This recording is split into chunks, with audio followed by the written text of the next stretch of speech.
முதற்கட்ட கருத்து மட்டும் வாங்கிட்டு வந்துடுறேன். கருத்து கணிப்பு முடிவுகள் அப்படிங்கிறது கலை யதார்த்தத்தை தான் பிரதிபலிக்கிறது. அது துல்லியமாக இருக்கா இல்லையாங்கிறது நம்ம முடிவுகளில் பார்க்கலாம். ஆனா கலை யதார்த்தத்தின் அடிப்படையில் பல்வேறு கூறுகள் இந்த தேர்தல் முடிவுகளை தீர்மானிக்கும். அந்த கூறுகள் என்பது பாஜகவுக்கு எதிரான நிலையில தான் இருக்கு அப்படிங்கிறாங்க.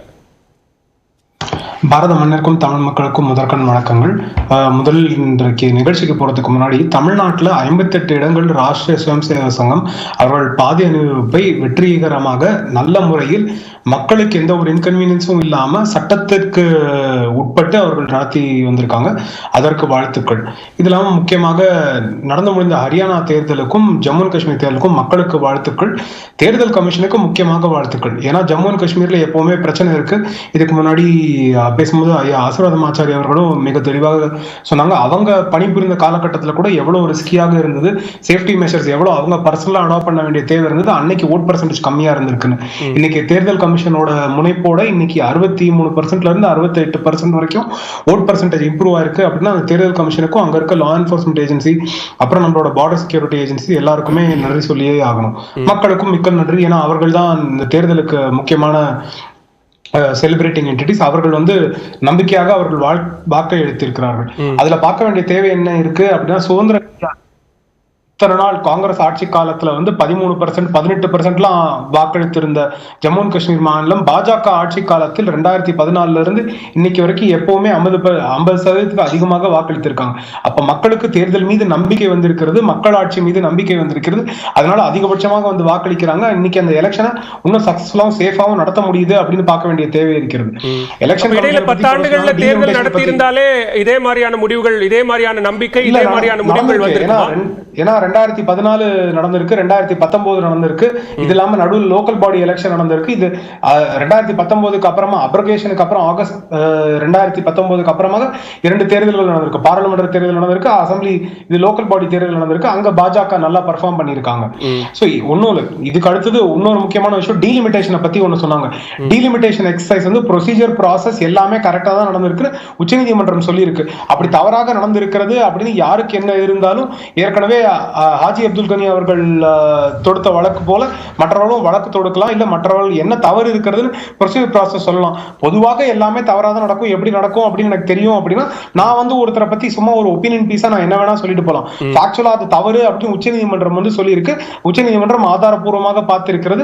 அவர்களுக்கு என்ன எவிடன்ஸ், என்ன ப்ரொசீஜர், என்ன ப்ராசஸ், என்ன டேட்டா அப்படின்றது அவர்களுக்கு தெரியும். அதை தாண்டி நம்ம யாரும் ஜட்மெண்ட் பாஸ் பண்ண முடியும். இல்லைங்க 370-35A ரிவோக்குக்கு அப்புறம் அங்க ஏற்படக்கூடிய ஒரு சாதகமான சூழல் அல்லது அங்க மக்களுக்கு கிடைக்கக்கூடிய நன்மைகள் அப்படின்னா பரப்புரையில் அதுதான பிரதான இடம் பிடித்திருக்கணும். ஆனா அது பிரதான இடம் பிடிக்கலையே. மாறா காங்கிரஸ் மீதான குற்றச்சாட்டு, அது ஒரு தீவிரவாதத்துக்கு துணை போகிற கட்சி, பாகிஸ்தானுக்கு துணை போகிற கட்சிங்கிற அந்த பரப்புரை அங்க இருக்கக்கூடிய மக்களுக்கு முக்கியமானதா? டெஃபினட்டா மக்களுக்கு யார் ஆட்சி செய்தால் நல்லது, யார் ஆட்சி செய்தால் தீயது அப்படின்றதும் சொல்லணும்ல. இதுக்கு முன்னாடி ஆட்சி செய்தவர்கள் என்ன தவறுகளை செய்திருக்கிறார்கள், அவர்களுக்கு தெரிந்தே அந்த தவறுகளை எவ்வாறு செய்து வந்திருக்கிறார்கள், செய்து கொண்டிருக்கிறார்கள் அப்படின்றதையும் மக்களுக்கு தெரிவித்தாக வேண்டிய கடமை அந்த வேட்பாளர்களுக்கும் அந்த கட்சிகளுக்கும் உண்டு. எல்லா அரசியல் கட்சிகளும் அந்த நிலைப்பாட்டில் தான் இருக்காங்க.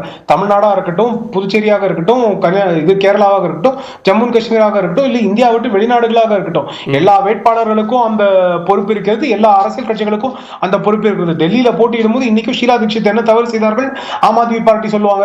ஹரியானால போட்டியிடும் போது காங்கிரஸும் சரி பாஜகவும் சரி இன்னொரு கட்சி என்ன தவறுகள் செய்தது அப்படின்னு சொல்லுவாங்க. ஆன்டி இன்கம்பன்சி 10 வருஷமா ஹரியானால இருக்கு அப்படின்னா காங்கிரஸ் கட்சி பொறுப்பு மிக்க அரசியல் கட்சியாக என்ன 10 வருடமாக குறை கண்டிருந்தது அப்படின்றத சொன்னாதான் மக்களுக்கு அது தெரிய வரும்.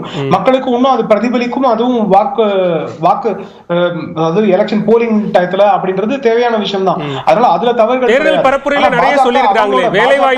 வேலைவாய்ப்பின்மை ஆரம்பிச்சு விவசாயிகள் பிரச்சனை ஆரம்பிச்சு அக்னிபாத் திட்ட வீரர்களுக்கான வேலை உத்தரவாதம் ஆரம்பிச்சு நிறைய பிரச்சனைகள் தேர்தல் களத்துல பேசப்பட்டுச்சு. பாஜக அவங்களோட கேம்பெயின் ஸ்ட்ராட்டஜியாக நீங்க ஜம்மு அண்ட் காஷ்மீர்ல பாத்தீங்க அப்படின்னா மக்களுக்கு மெடிக்கல் சர்வீஸ் எப்படி இன்னைக்கு வந்து வீடு வரைக்கும் கொண்டு வந்து கொடுத்திருக்காங்க, golden health card Ayushman Bharat மூலமாக எவ்வாறு கிடைத்திருக்கிறது, இது இல்லாம டூரிசம் ரெவென்யூ எவ்வளவு இன்க்ரீஸ் ஆயிருக்கு 15.3% 2019ல இருந்து இன்னைக்கு வரைக்கும் ஆனுவல் ரெவென்யூ மட்டும் இல்ல. அதனால டூரிசம்னால டைரக்ட் எம்ப்ளாய்மெண்ட் வந்து 27% டூரிசம் இண்டஸ்ட்ரியில மட்டும் கூடி இருக்கு.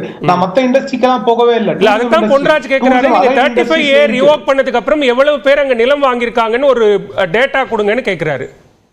நிலம் வாங்கினது மட்டும் டெவலப்மெண்ட் கிடையாது. நான் தான் எம்ப்ளாய்மெண்ட்டுக்கு டைரக்டா சொல்றேன். Tourism increase 15.3%. அது ரெவென்யூல மட்டும் டைரக்டா டூரிசம் இண்டஸ்ட்ரியில மட்டும் 27%க்கு எம்ப்ளாய்மெண்ட் கிடைச்சிருக்கு. சோ டூரிசம் இண்டஸ்ட்ரியில முன்னாடி 100 பேர் வேலை பார்த்தா இன்னைக்கு 127 பேர் வேலை பார்க்கறாங்க. சோ அந்த விகிதம் வந்து இம்ப்ரூவ் ஆயிருக்கு. அப்படின்னா அதுக்கு பாஜக காரணம்.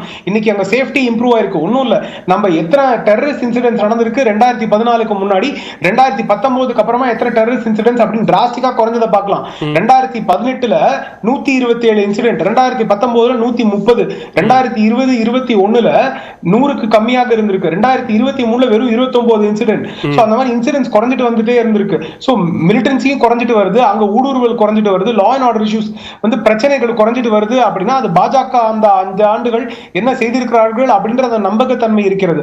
அதனாலதான் நீங்க லேல பாத்தீங்கன்னா, இல்ல ஜம்முல பாத்தீங்கன்னா, இல்ல காஷ்மீர்லயும் பாத்தீங்கன்னா பாஜக ஹிஸ்டாரிக்கலா காஷ்மீர்ல பெர்ஃபார்ம் பண்ணதே இல்ல ஜம்மு லேல கூட 12% வாக்குகள் பெற்று இருந்தாங்க 2014க்கு முன்னாடி. இன்னைக்கு பாஜக அங்க வந்து அறுதி பெரும்பான்மை பெற முடியுது அப்படின்னு. ஒண்ணும் இல்ல, உங்க கருத்து கணிப்புகளே எடுத்துக்கோங்க. CNN நியூஸ் 18ஓட நேஷனல் சர்வேல எடுத்துக்கிட்டீங்கன்னா single largest party NCA BJP அப்படின்றதுக்கு 2 சீட்டு தான் வித்தியாசம் இருக்கு. அதுல யார் வர முடியும் அப்படின்றது உங்களோட டிஃபரன்ஷியலையும் உங்களோட இது என்ன டேட்டாவையும் எடுத்து பார்த்தாலே யார் வருவாங்க அப்படின்னு பார்க்க முடியும். காங்கிரஸ் அங்க 3வது இடம் கூட கிடையாது, காங்கிரஸ் 4வது இடத்துல இருக்காங்க. PDP அவர்களுக்கு முன்னாடி 3வது இடத்துல இருக்காங்க, காங்கிரஸ் 4வது இடம். அது இல்லாம இது என்ன சாஜித் லோன், அதுக்கப்புறம் ரஷீத் இன்ஜினியர் அவர்கள் சார்ந்த கட்சிகள், குலாம் நபி ஆசாத் அவர்கள் சார்ந்தவர்கள், அவர்கள்லாம் கூட இன்னும் நல்லா பெர்ஃபார்ம் பண்றாங்க அப்படின்னு இருக்கு. பலதரப்பான போட்டியாளர்கள் இருக்க முடிகிற இடமாக ஒரு டெமோக்ரஸி வந்து நல்லா பெர்ஃபார்ம் பண்ணக்கூடிய இடமாக இருக்கு ஜம்மு அண்ட் காஷ்மீர். இன்னைக்கு அந்த ஜம்மு அண்ட் காஷ்மீர்ல இதற்கான வாய்ப்பு இத்தனை ஆண்டு காலமாக இல்ல அப்படின்னு நம்ம வருத்தம் தான் படணும். இன்னைக்கு அந்த வாய்ப்பு இருக்கு. ரஷீத் இன்ஜினியர் பத்தி பேசினா பாஜக ரஷீத் இன்ஜினியரை என்னவா சித்தரிச்சிச்சு, அதுக்கப்புறம் அவரை என்னவா மாத்துச்சு அப்படிங்கறதும் பேச வேண்டி இருக்கு. குலாம் நபி ஆசாத் குறித்து டீடைலா பேச வேண்டிய தேவை வரும். ஆட்சி காலத்துல எம்எல்ஏவாக இருந்தார், அவர் தேர்தலில் போட்டிட்டார், அவர் இந்தியாவோட சிட்டிசன், அவருக்கு அதற்கான போட்டியிடுறதுக்கான உரிமை இருக்கிறது. நாளைக்கு சட்டத்திற்கு முரணானவர் அவர் தண்டனைக்கு உள்ளாக்கப்பட்டார்னா அன்னைக்கு அவரோட ரிஜெக்ஷன் நம்ம பார்க்கலாம். 2008ல அப்ப காங்கிரஸ் பீரியட்ல அவர் எம்எல்ஏவாக இருந்தார். அவர் அதுக்கப்புறம் 2014ல அவர் போட்டியிட்டு அவர் முன்னாடி இருக்க பாராளுமன்ற உறுப்பினர், முன்னாள் முதலமைச்சர் அவர் தோக்கடிச்சிருக்காரு. டெமோக்ரஸி அதற்கான ஸ்பேஸ கொடுத்திருக்கு. பாஜக அந்த ஸ்பேஸ கர்டைல் பண்ணாம டெமோக்ராட்டிக்கான ஒரு எலெக்ஷன்ல அவரை பார்ட்டிசிபேட் பண்ண அலோவ் பண்ணிருக்காங்க. சரி, ஓகே. திரு கோகுல், ஜனநாயகத்தை பற்றி பாஜக பேசுவதுதான் வியப்பா இருக்கு. ஏன்னா 2018ல் ஜூன் மாதம் அங்கே ஆளுநர் ஆட்சி வந்துடுது ஜம்மு காஷ்மீரில். அதுக்கு பிறகு 2019 ஆர்டிகல் 370 ரத்து பண்ணுறாங்க. 2020ல் டீலிமிட்டேஷன் பண்ணுறாங்க. அங்கே ஒரு 7 வருஷமாக எலெக்டட் கவர்மெண்ட் கிடையாது, ஆளுநர் ஆட்சி நடக்குது. அங்கே தொகுதி மறுவரையறை செய்றீங்க. அது எந்த அடிப்படையில் உச்சநீதிமன்ற வழிகாட்டுதலின் உத்தரவின் அடிப்படையில் தான் செய்யப்பட்டதுன்னு சொல்றீங்க. ஜம்மு பகுதியில் 6 உறுப்பினர்களை சேர்க்குறீங்க. 6 உறுப்பினர்களை சேர்க்கிறது, கவர்னருக்கு 5 உறுப்பினர்கள் நியமிக்கிற அதிகாரத்தை கொடுக்கிறது. ஆளுநர் எப்படி நியமிக்க முடியும்? அது நீதிமன்றத்துக்கு போச்சு இல்ல. ஆளுநருக்கான அதிகார வரையறை என்ன அப்படிங்கிறது நீதிமன்றத்துக்கு போச்சு இல்ல. அந்த நியமனத்தின் மூலமாக அடுத்த பெரும்பான்மை அரசுக்கு எதிராக அந்த நியமன உறுப்பினர்கள் செயல்படுகிற வாய்ப்பெல்லாம் இருக்கு. ஆக ஜனநாயகத்திற்கு விரோதமாக தேர்ந்தெடுக்கப்பட்ட அரசு இல்லாத நிலையில இவங்க ஆளுநர் மூலமாக இந்த மாதிரி நடவடிக்கை எல்லாம் செய்யறாங்க. அங்க வந்து இப்போ மொத்த உறுப்பினர்கள் எண்ணிக்கையை கூட்டி இருக்காங்க. அதன் மூலமாக இன்னைக்கு காஷ்மீர்ல மொத்தம் 47 இடத்துல 14 இடம் தான் பிஜேபியே நிக்குது. அவர்கள் ஜம்முல உறுப்பினர்களை சேர்ப்பதற்கு காரணமே அது ஒரு வகையில ஒரு இந்துத்துவ அரசியல். அது அப்படிதான் செய்யறாங்க. இதெல்லாம் வந்து ஒரு அரசு அங்க கிடையாது. 7 வருஷமா அரசாங்கமே இல்லை. இவருடைய ஆட்சி அதிகாரம், இவங்களுடைய அடக்குமுறை, கிட்டத்தட்ட 300 தலைவர்கள் கடந்த 4 ஆண்டுகளாக வீட்டு காவலிலே வைக்கப்பட்டிருக்கிறார்கள். வெளியில நடமாட முடியல, பேச்சுரிமை கிடையாது, எழுத்துரிமை கிடையாது. இப்படி ஒரு இன்டர்நெட் எல்லாம் இவங்க எல்லாத்தையும் ரத்து பண்ணி வச்சிருந்தாங்க.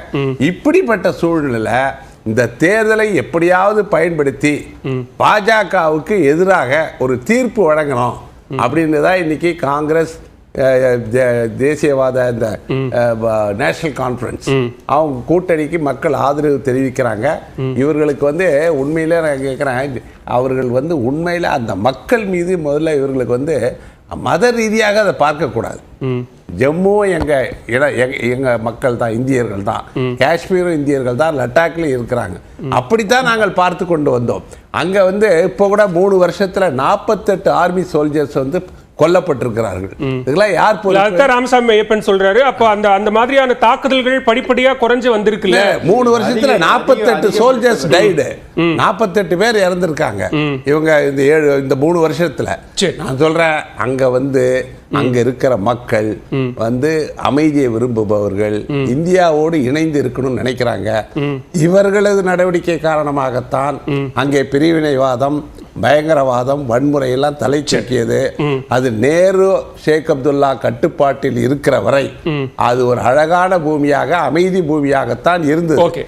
இதுல வந்து உங்களுடைய குற்றச்சாட்டுகள் தீனதயாள் உபாத்யாயா போன்றவர்களாம் அந்த ஊருக்கு போக போக போக அங்கே வந்து வகுப்புவாத கருத்துக்கள் தூவப்பட்டு தான் அங்க பிரச்சனையே வந்தது. திரு ஆசீர்வாதம், இங்க டீலிமிட்டேஷன் தொடங்கி மற்ற விஷயங்கள்ல எல்லாமே பாஜக தனக்கு சாதகமான ஒரு அரசியலை செய்வதற்காக இந்த நடவடிக்கை எல்லாம் எடுத்திருக்கு, அது இந்துத்துவ அரசியல் உட்பட அப்படிங்கிறார் திரு கோபண்ணா. கோபண்ணா அவருக்கு வந்து ஒரு மூத்த அரசியல்வாதி, காங்கிரஸ் உடைய ஒரு திங்க் டேங்கை வந்து ஹெட் பண்ணக்கூடிய ஒருத்தர். ஆனா உண்மைக்கு புறம்பாக அவர் பேசுவார்னு நான் எதிர்பார்க்கவே இல்லை. டீலிமிட்டேஷன் வந்து மத்திய அரசு செய்யறது இல்ல. 2009 கூட டீலிமிட்டேஷன் நடந்துச்சு. தமிழ்நாடை சேர்ந்த அப்பொழுது வந்து UPA 1 வந்து ஆட்சி, UPA 1 ஆட்சி இருக்கும்போது கூட ஒரு சில அமைச்சர்களே, அதாவது மத்திய அரசில் பங்கு கொண்ட அமைச்சர்களே அவங்களுடைய தொகுதி வந்து